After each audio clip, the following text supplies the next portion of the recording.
राधे राधे दोस्तों, आप सभी का मेरे चैनल पर स्वागत है।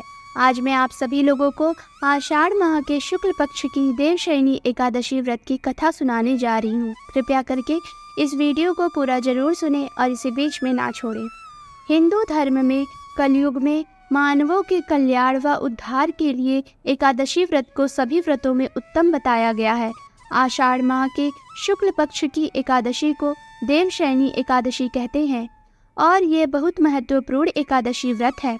इस दिन भगवान विष्णु 4 माह की योग निद्रा में चले जाते हैं। इसे पद्मा एकादशी भी कहा जाता है।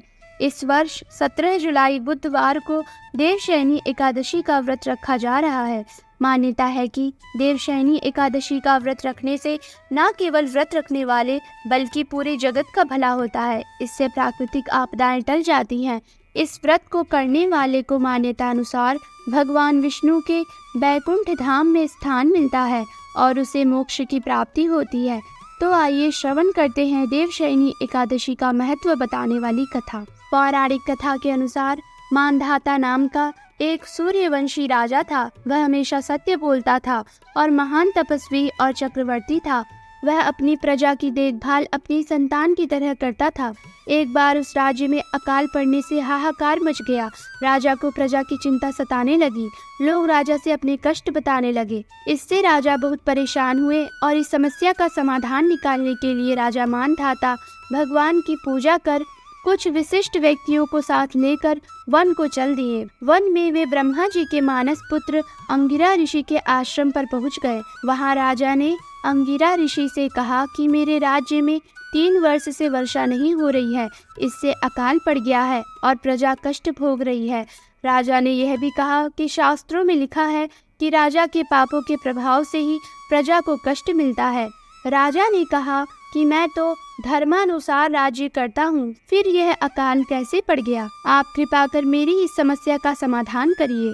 इस पर अंगिरा ऋषि बोले, इस युग में केवल ब्राह्मणों को ही तप करने वेद पढ़ने का अधिकार है, लेकिन राजा आपके राज्य में एक शूद्र तप कर रहा है। इसी दोष के कारण आपके राज्य में वर्षा नहीं हो रही है।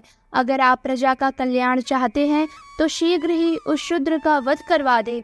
राजा मानधाता ने कहा कि किसी निर्दोष मनुष्य की हत्या करना मेरे नियमों के विरुद्ध है। आप और कोई दूसरा उपाय बताएं। ऋषि ने राजा से आषाढ़ माह के शुक्ल पक्ष की देवशयनी नाम की एकादशी का विधान पूर्वक व्रत करने को कहा।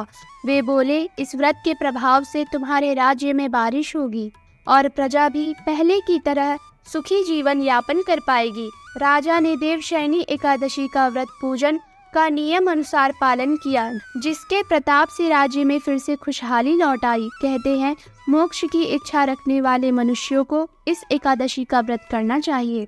तो आप सभी बोलिए लक्ष्मी नारायण की जय हो, एकादशी व्रत की जय हो। तो ये रही आषाढ़ माह के शुक्ल पक्ष की देवशयनी एकादशी व्रत की कथा। अगर आपको हमारी ये वीडियो पसंद आई हो तो हमारी इस वीडियो को लाइक करें और इसे ज़्यादा से ज़्यादा शेयर करें और ऐसी भक्ति कथा कहानी सुनने के लिए हमारे चैनल को सब्सक्राइब करें और कमेंट सेक्शन में जय लक्ष्मी नारायण की लिखना ना भूलें। तब तक के लिए राधे राधे, जय श्री हरि।